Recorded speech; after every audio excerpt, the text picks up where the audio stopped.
제목이 뭐예요? 은혜에서 떨어지지 않도록, 이런 이야기를 좀 함께 나눠보려고 합니다.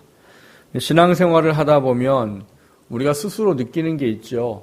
신앙이 좋을 때가 있고 약할 때가 있더라는 겁니다. 마음의 소원은 항상 뭐예요? 늘 승승장구하고 신앙과 믿음이 하나님 앞에 영적 싸움에 승리하고, 한 해보다 그 다음해가 또 그 다음해가 신앙이 더 성숙하고 성장해서 하나님이 기뻐하는 신앙의 모습을 살기를 원하는 것이, 아마 온전한 구원을 받은 자라면 그게 마음의 아마 소원일 것입니다. 근데 우리의 소원과는 다르게 우리의 신앙이 마치 롤러코스터 같다고 그러죠. 한참 이렇게 올라갈 때 있으면 또 어떨 때는 떨어질 때가 있고, 또 한없이 떨어지는 것 같다가도 또 회복하고 올라갈 때가 있고, 그런 어떤 인생의 모습들을 우리가 아마 스스로 삶을 통해서 아마 느끼고 경험하는 부분이 아닐까 싶습니다. 근데 우리는 신앙생활 하면서 물론 굴곡은 있을 것입니다만, 하나님이 우리에게 이 은혜라는 곳에 계속 머물러 있어라 라고 말하는 그 중요성의 의미를 좀 오늘 함께 나누려고 하는 것입니다. 오늘 우리가 읽은 히브리서 12장에 있는 말씀을 통해서 하나님께서 우리가 어떻게 살기를 원하느냐, 은혜가 떨어지지 않기를 원하시고요. 그리고 혹시 떨어졌다면 거기 머물러 있지 말고 다시 올라오라는 것이죠. 그게 하나님 우리에게 원하는 것이고, 구원받은 우리들이 하나님 앞에 어떻게 살아가야 할 것인가 하는 또 하나의 깨달음일 것입니다. 오늘 우리가 읽은 말씀을 통해서 은혜에 떨어지지 않기를 주님의 이름으로 축원합니다. 그리고 떨어졌다면 다시 회복하고 올라갈 수 있는 저와 여러분 되시기를 주님의 이름으로 축원합니다. 첫 번째 함께 나누려고 하는 것은 은혜로부터 떨어진다는 게 뭐냐, 이런 거지요. 오늘 우리가 읽은 이 말씀은 그러므로라는 단어로 시작을 하고 있어요. 그러면 앞에 있는 이야기의 이 결과란 얘기죠. 이 그러므로라는 게 인과의 접속사잖아요. 앞에 있는 게 어떤 이야기가 있기 때문에 그러므로라고 이렇게 얘기하면, 앞에 있는 이야기 때문에 지금 이 뒤에 우리가 살펴보는 그러므로 이후에 나와 있는 말씀을 살펴봐야 되는 것이라는 겁니다. 그럼 앞에 있는 이야기가 뭘까, 이런 건데, 앞에 있는 이야기는 1절에 보면 이렇게 써 있어요. 우리에게 구름과 같이 둘러싼 허다한 증인들이 있으니 모든 무거운 것과 얽매이기 쉬운 죄를 벗어버리고 인내로서 우리 앞에 당한 경주를 하며 라고 되어 있어요. 그럼 또 여기 이제 이러므로가 있네요. 이러므로면 뭐가 되겠어요? 또 앞에 있는 11장의 이야기 때문에 또 이러므로 할 거 아니에요? 히브리서 11장이 별명이 뭐예요? 믿음장이라고 말하죠. 믿음장. 그래서 왜 우리가 잘 알고 있는 말씀이 있잖아요. 뭐예요? 믿음은 뭐예요? 바라는 것들의 실상이요, 보이지 않는 것들의 증거니라고 말하면서 쭉쭉쭉쭉 누가 나와요? 믿음의 선배들이 나오죠. 아브라함, 우리가 잘 알고 있는 아브라함 시작했고 쭉쭉쭉쭉 여러 가지 많은 사람의 이름이 나온다는 것이죠. 그러니까 그 사람들을 히브리서 12장 1절에서 뭐라고 하냐면, 우리에게 구름같이 둘러싼 허다한 증인들이 있으니 라고 말하는 거예요. 여러분, 히브리서 11장에 있는 믿음의 사람들이 어떤 인생을 살았다고 정리를 하는가 하면, 그들이 본향으로 돌아갈 수 있으나 본향으로 돌아가지 않냐고 더 나은 본향을 사모하여서 이 나은 본향으로 돌아가지 않았다, 이렇게 말해요. 원래 본향은 어디예요? 아브라함을 놓고 따지면 하란이겠죠. 하란. 아버지가 살고 있었고 형제들이 살고 있는 그 하란 땅. 근데 거기서 하나님께서 아브라함에게 뭐라고 하셨어요? 갈 바를 알지 못하고 내가 너한테 가라는 곳으로 가라. 그래서 그 말씀을 그대로 듣고 순종했던 게 아브라함이었던 거죠. 근데 그 아브라함을 이 히브리서 11장에서 뭐라고 표현하고 있는가 하면, 돌아갈 수 있는 기회가 많았다. 그런데 돌아가지 않았다. 왜 안 돌아갔느냐? 더 나은 본향을 사모했기 때문이다. 제가 더 나은 본향을 자꾸 어디다가 하고 있어요? 천장에 천장? 하나님의 나라. 그러니까 하나님의 나라로 가는 것을 히브리서 11장에서는 본향이라는 단어로 표현을 하고, 그 본향에 대한 소망함이 주어졌기 때문에 육신의 본향으로, 고향으로 돌아가는 것을 원하지 않았던. 그건 총체적으로 말하면 무슨 얘기인가 하면 믿음을 가진 사람들이 하나님이 주신 그 믿음의 은혜를 알기 때문에 육신의 삶에 맞춰지지 아니하고 하나님께서 원하시는 영원한 나라에 그 삶을 맞춰가기 때문에 모든 것을 믿음으로 다 참고 견디고 이겨냈다라고 말하는 거예요. 그게 이제 히브리서 12장에 이러므로 라고 말하는 단어와 함께 구름같이 둘러싼 허다한 증인들이라고 말하는 거죠. 그러니까 성경에 기록된 수많은 믿음의 사람들이 우리한테 뭐예요? 증인이래요, 증인. 증인은 뭐예요? 뭔가 증거를 해주는 사람이잖아요. 그러니까 우리한테 허다한 증인들이 있단 말은 우리한테 뭘 해준다는 거예요? 뭔가를 증명을 해주고 증거를 해주는 사람이라는 거예요. 근데 그 사람들이 누구래요?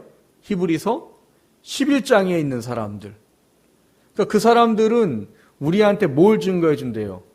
여기가 진짜가 아니야. 진짜는 저기야. 라는 거를 그 사람들이 허다한 그 사람들만 말고 성경에 수없이 많은, 그리고 예수님 이후로 현대에 우리가 사는 때까지 정말 이 천국의 소망을 알기 때문에 신앙과 믿음으로 쌓아온 모든 믿음의 선배들, 이 사람들을 허다하게 둘러싼 증인이라 이렇게 말해요. 그러면서 우리에게 제시하는 게 뭐냐 하면 이 모든 무거운 것과 얽매이기 쉬운 죄를 벗어버리고 인내로서 우리 앞에 당한 경주를 해라 이렇게 말하고 있다는 것이죠. 그러니까 저 본향, 하나님이 우리에게 오라고 말하는 본향까지 가려면 뭘 해야 된대요? 믿음의 경주, 우리 앞에 당한, 우리 앞에 주어진 믿음의 경주를 해야 된다는 거예요. 그러니까 이 믿음의 경주에 대해서 12장 4절에 보면 너희가 죄와 싸우되 아직 피 흘리기까지 대항하지 아니하고 라고 말합니다. 이게 무슨 말이에요?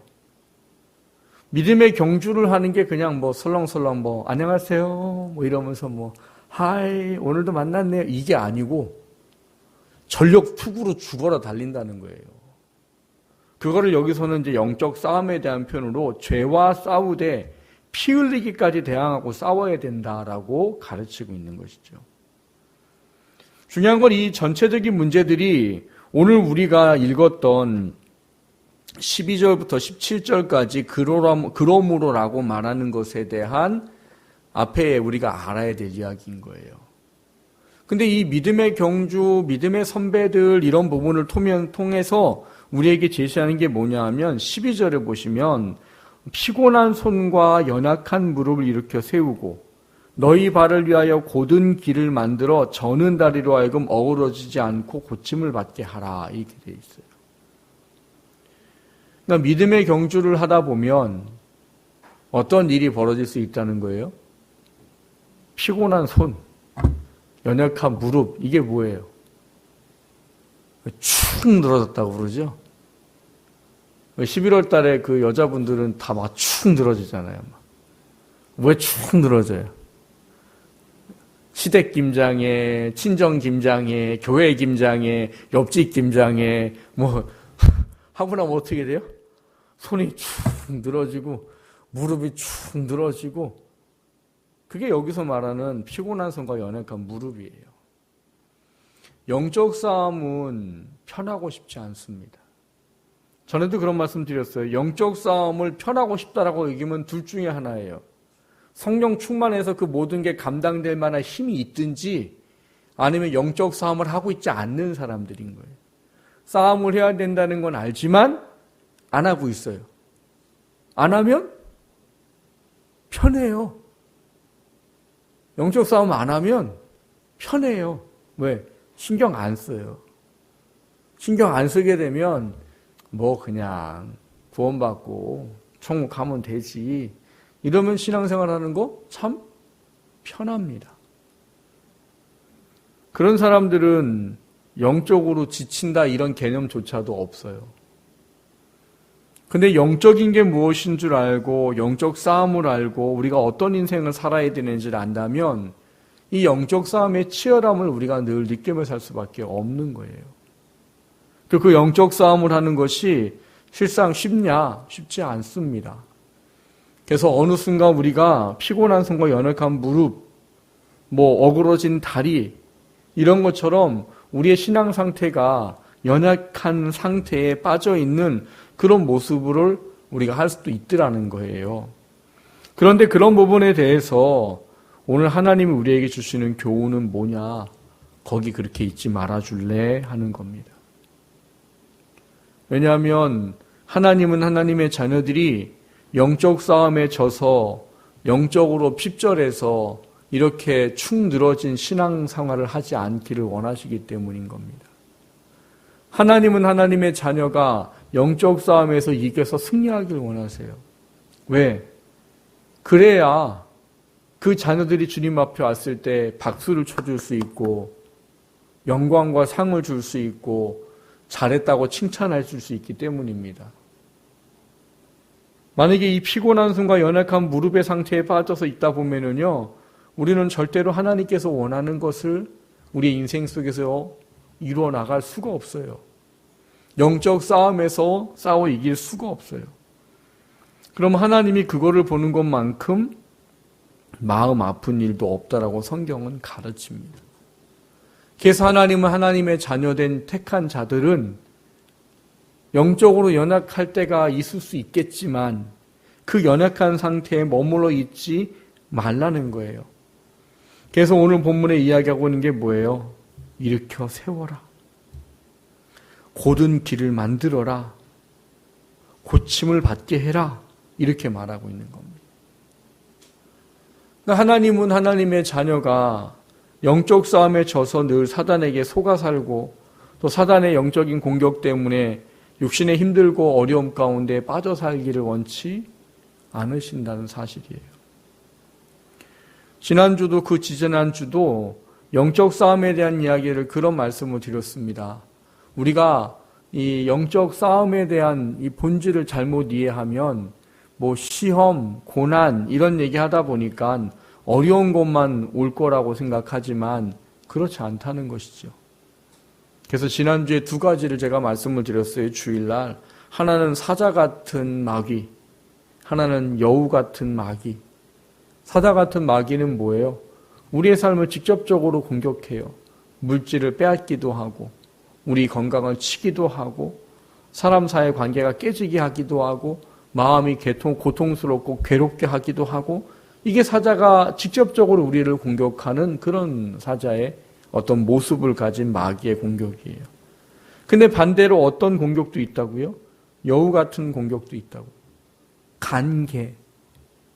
우리를 정말 교묘하게 속여가고 마치 잘 살고 있는 것처럼 착각하게 만들고 신앙생활이 아닌데 신앙생활인 것처럼 오해하게 만들고 그러면서 그냥 거기에 안주하게 만들고 그냥 여기가 졸소하오니 하고 살아가게 만드는 영적인 싸움이 있다는 것입니다. 근데 하나님은 이 두 가지의 어떤 모습들 때문에 우리가 피곤하고 연약한 이 손과 무릎을 소유할 수 있더라는 것이죠. 근데 하나님의 자녀는 거기에 엎으러져 있으면 안 되고 거기서 일어나야 된다는 거예요. 거기서 일어나서 하나님께서 우리에게 가기를 원하고 싸워 이기기를 원하는 우리에게 주어진 인생을 온전히 세워가기를 하나님께서 원하신다는 사실인 겁니다. 사랑하는 성도 여러분, 우리가 365일 평생 우리가 하나님 앞에 성령 충만 1분 1초 충만해가지고 모든 싸움을 영적 싸움에서 이길 수 있다면 정말 감사할 거예요. 제자 훈련하다 보면은 그런 얘기가 나와요. 무슨 얘기가 나오냐면 오늘 당신에게 한 가지 기적을 베풀 수 있는 기회를 준다면 뭘 하겠냐고. 그러니까 이런저런 얘기를 하더라고요. 근데 저한테 물어봤어요. 저한테 한 가지 기적을 주신다고 하면 난 뭐 할까? 전 주저없이 옛날부터 하나가 있어요. 하나. 그게 뭘까요? 그냥 성령 충만해서 마귀한테 안 주고 싶은 거 그거 하나밖에 없더라고요. 그냥 워낙 많이 지니까. 워낙 많이 내 자신이 답답하고 한심하니까 정말 하나의 소원을 들어준다면 죽을 때까지 마귀랑 싸워 이길 수 있는 영적인 성령의 충만함을 소유했으면 좋겠다. 근데 뭐 안타깝게 그걸 안 들어주시니까 문제. 내가 해야 되는 거지. 그냥 저절로 되면 얼마나 감사하겠어요. 내가 너에게 한 가지 소원을 들어주마 했더니 어떤 분이 그럼 3가지 소원만 들어주세요. 그런데 하나님은 우리가 신앙생활을 이 땅에 살면서요. 힘들고 어려운 거 알지만 그 싸움을 싸워 이기기를 원하고 기대하시는 분이십니다. 힘들고 어렵지만 인내로서 우리에게 당한 경주를 쌓아오기를 원하신다는 거예요. 그러려면 연약하고 시험 들고 사단에게 패배해서 영적으로 하나님 앞에 여기 표현대로 말하면 늘어진 손, 허물은 무릎 이런 상태에 머물러 있지 않아야 된다는 것입니다. 혹여나 지금 우리가 그런 상태에 있다면 오늘 다시 한번 하나님께 회복하고 나아갈 수 있는 은혜가 있기를 주님의 이름으로 축원합니다. 두 번째로 드리고자 하는 것은 그럼 어떻게 하면 여기서부터 헤어나오고 이겨나가게 될 수 있습니까? 하는 겁니다. 오늘 본문 14절에 보면 이런 말씀을 하십니다. 모든 사람과 더불어 화평과 거룩함을 따르라. 이것이 없이는 아무도 주를 보지 못하리라. 이렇게 말해요. 그리고 15절에 보면 너희는 하나님의 은혜에 이르지 못하는 자가 없도록 하고 또 쓴뿌리가 나서 괴롭게 하여 많은 사람이 이로 말미암아 더럽게 되지 않게 해라 라고 말해요. 그러면서 16절에 뭐라고 말하나요? 음행하는 자와 한 그릇 음식을 위하여 장자의 명분을 판 에서와 같이 망령된 자가 없도록 살펴라 이렇게 말합니다. 그러니까 14절부터 16절까지의 이야기를 정리를 하면은 무슨 얘기가 될까요? 우리가 흔히 말하는 하나님 말씀에 순종하고 살아라. 이게 참 아이러니한 얘기인 거죠. 왜 아이러니한 얘기예요? 지금 내 왜 손이 늘어져 있고 무릎이 왜 늘어져 있는데요? 내가 영적 싸움을 할 힘이 없어서 사단에게 속든 사단에게 공격을 받았든 이런저런 문제 때문에 지금 내가 하나님 말씀에 순종할 수 없는 상태에 있는 그런 부분을 얘기하고 있단 말이에요. 그런데 하나님은 그 문제에 대해서 우리한테 뭘 제시하고 계시는가 하면 뭐 하라는 거예요? 순종의 자리에 나아가라는 거예요. 제가 가끔 그런 얘기하죠. 성도님들이 기도가 안 된다고 말하고 그럼 기도가 안 돼요. 신앙생활이 어려워요. 그러면 제가 주는 처방은 뭐라고요? 억지로 기도하세요. 억지로 나와서 기도하라고요. 처음에는 그게 뭐예요? 진짜 억지죠. 왜? 기도가 안 되는데. 기도가 안 되는데 어떡하라는 거예요? 근데 오늘 히브리서 12장이 말하는 게 그런 거예요. 기도가 안 된다고 그냥 안 되는데 주저앉아 있지 말라는 거예요. 여러분 기도는 어떻게 회복될까요? 저절로 회복될까요? 하나님이 회복시키는 방법이 있기는 하세요. 어떻게 하면 회복될까요? 우리가 극심한 고난에 빠지면 저절로 나옵니다. 저절로 나와서 눈물과 콧물을 짜면서 기도를 하지 말라고 해도 기도를 해요. 근데 여러분 사람들 대부분이 기도가 왜 없어질까요? 살만하고 편안하고 지낼만하고 근심 걱정 없고 그러면 사람들의 기도가 줄어들어요. 그 줄어들지 않도록 하기 위해서 영적인 싸움을 해야 되는 거죠. 우리의 손과 무릎이 늘어져 있고 영적으로 우리가 사단에게 패배한 상태에 있는 우리들에게 하나님이 그것으로부터 우리를 회복할 수 있는 방법으로 제시하고 있는 건 뭐냐? 하나님께서 원하는 삶으로 다시 나아가라는 거예요. 물론 힘들지요. 어렵지요. 하지만 하나님은 힘들고 어려워도 그 무릎을 질질 끌고서라도 하나님이 원하는 말씀의 자리에 나아가라는 거예요. 근데 처음의 시작은 우리의 힘으로 해야 되는 것 같으니까 어렵습니다. 그런데 놀라운 일이 생기는 거지요. 어떤 놀라운 일이 생겨요? 그 무릎을 질질 끌고 손을 질질 끌고 하나님 말씀 앞에 나아가면 희한하게 그때부터 하나님이 우리에게 할 힘과 능력을 주신다는 거예요. 그래서 성경은 우리에게 은혜의 보좌 앞으로 나아오라는 거예요. 은혜의 보좌 앞으로 나오는 것 외에는 하나님께서 우리를 도울 수 있는 방법은 없으세요. 그래서 오늘 14절, 15절, 16절에 말하고 있는 이야기처럼 우리에게 하나님께서 원하는 삶의 모습 속에 있도록 해라. 그리고 그것이 우리로 하여금 온전하게 하나님께서 기뻐하는 삶의 모습 속에 설 수 있도록 하는 것을 돌아보고 그것에 온전히 삶을 다시 세우고 나아가라 이렇게 말합니다. 그러면서 우리에게 제시해주고 있는 한 사람이 있는 거예요. 어떤 사람을 제시하고 있어요? 팥죽 한 그릇 때문에 장자의 명분을 팔아버린 에서와 같이 되지 말아라. 여러분, 에서에 대한 설교를 많이 들어보셨을 겁니다. 에서가 장자의 명분을 팥죽 한 그릇을 왜 팔았대요? 배고파서 그래요. 근데 이 배고파서라는 것보다 더 중요한 문제를 따지면 뭘 따질까요?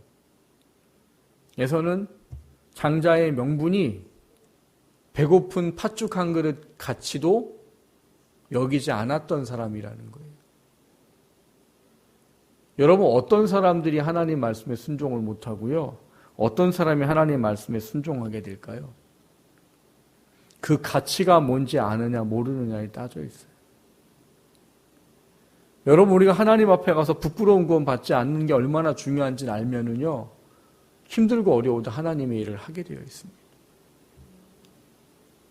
근데 하나님 나라의 가치보다 이 세상의 가치가 더 크게 여겨지는 사람은 구원받았어도 누구처럼 살아요? 에서처럼 살아요. 모랑 바꿔요? 육체에 썩어질 것을 하나님의 영광과 바꿔버려요. 왜? 그게 더 중요해 보이니까. 에서가 그런 거였습니다. 에서가 팥죽 한 그릇 장자의 명분을 왜 팔아요? 내가 배고파 죽겠는데 지금 이게 뭐 나한테 무슨 의미가 있어? 야곱은요? 야곱은 참 죄송합니다. 더럽고 치사한 사람이에요. 욕심이 참 많은 사람이에요. 그런데 야곱에게는 뭐가 있었어요? 그렇게 해서라도 이 장자의 명분을 사고 싶은 간절함이 있었더라는 겁니다. 하나님이 우리에게 기대하시는 게 그런 부분이라는 거지요. 하나님께서 우리에게 기대하시는 것이 우리가 하나님의 나라에 오는 그 하나님 앞에 서야 되는 그 중요한 가치 때문에 이 세상의 것을 능히 이길 만한 힘을 소유하기를 원한다는 거예요. 근데 늘어진 손과 늘어진 무릎을 가지고서는 절대로 일어설 수가 없습니다. 그래서 하나님은 거기서 일어날 시작을 하라는 것이죠. 그래서 그것을 우리 마음 가운데 다시 한번 깨달음을 품고 더 놀라운 가치를 향하여 나아가는 인생이 되라는 겁니다. 17절에 보면 참 무서운 말이 있습니다. 뭐라고 되어 있습니까?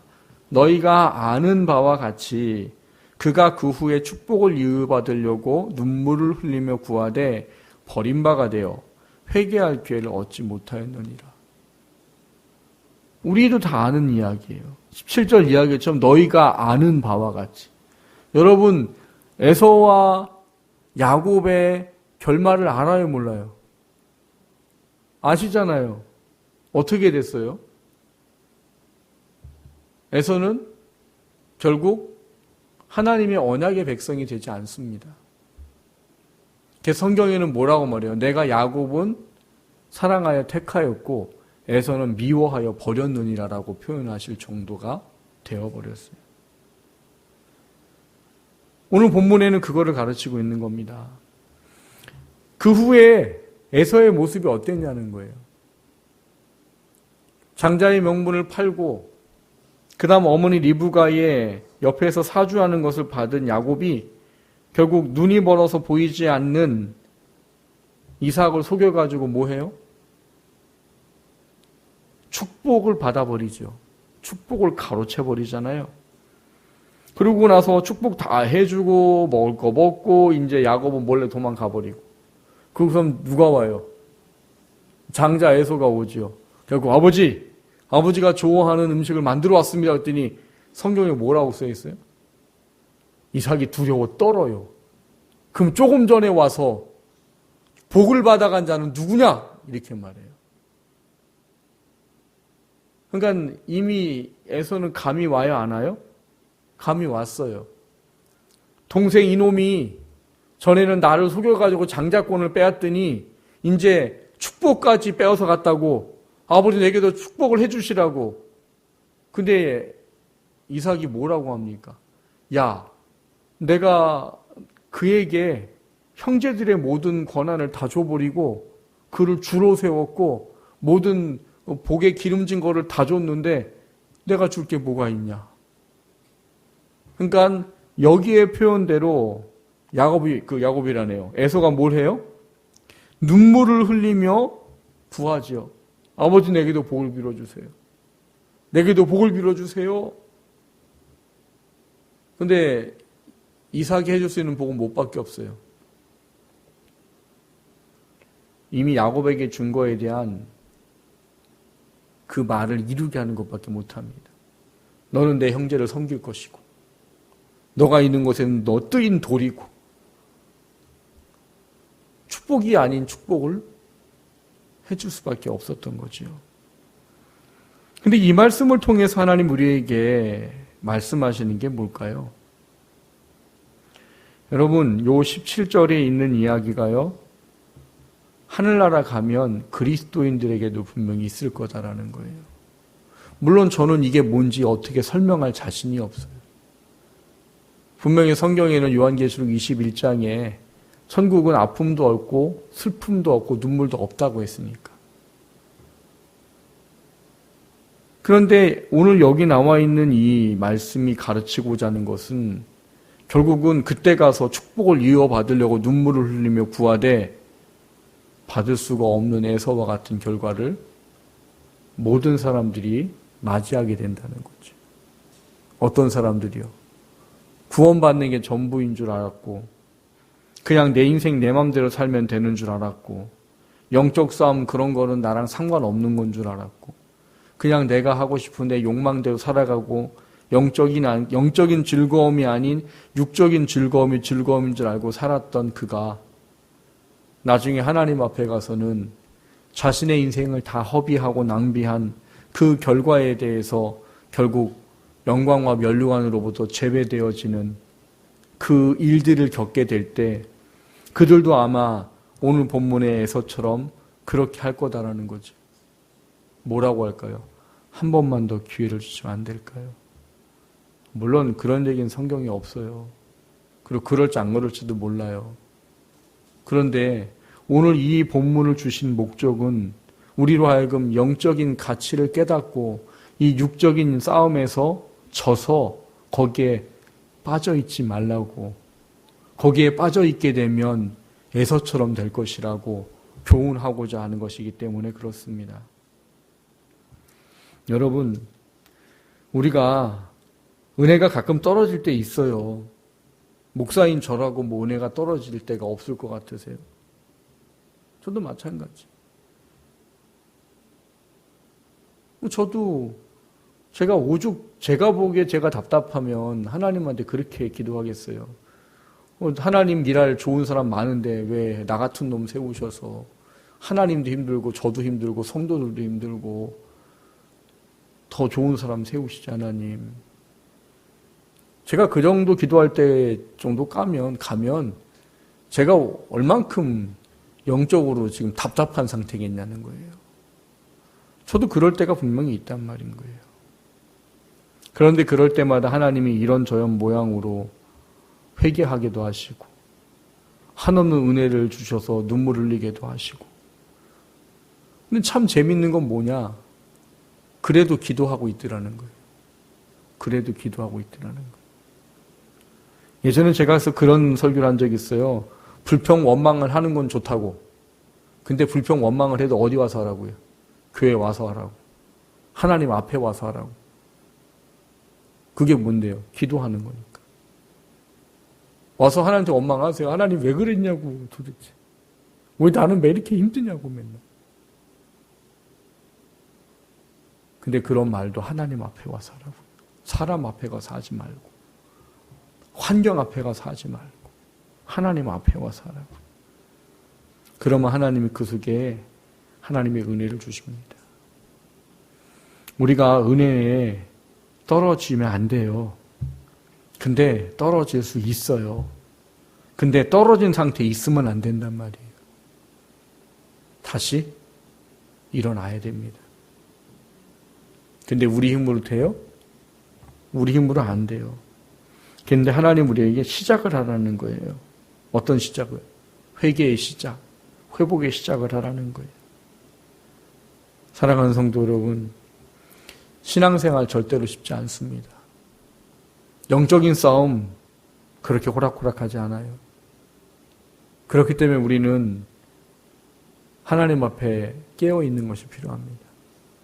그리고 그것을 하다 보면 때로는 우리가 영적으로 하나님과의 관계가 약해져서 손이 늘어지고 무릎이 늘어질 수 있어요. 하지만 하나님은 거기에 빠져있지 말라고 하십니다. 원하기는 은혜에 떨어진 곳에 있지 않고 회복하고 일어서는 우리가 되기를 주님의 이름으로 축원합니다. 안 돼요, 안 돼요, 안 돼요. 어디 와서 하라고요? 여기 와서 하라고요. 사람들 앞에서 하지 말고 여기 와서 하라고. 하나님 앞에 와서 하라고요. 안 된다고. 그러면 그 안에 분명히 하나님의 은혜가 회복이 시작될 것입니다. 우리는 영적 싸움에서 이겨야 될 사람들입니다. 그렇기 때문에 늘어진 손, 늘어진 무릎 다시 이렇게 세울 수 있는 저와 여러분 되시기를 주님의 이름으로 축원합니다.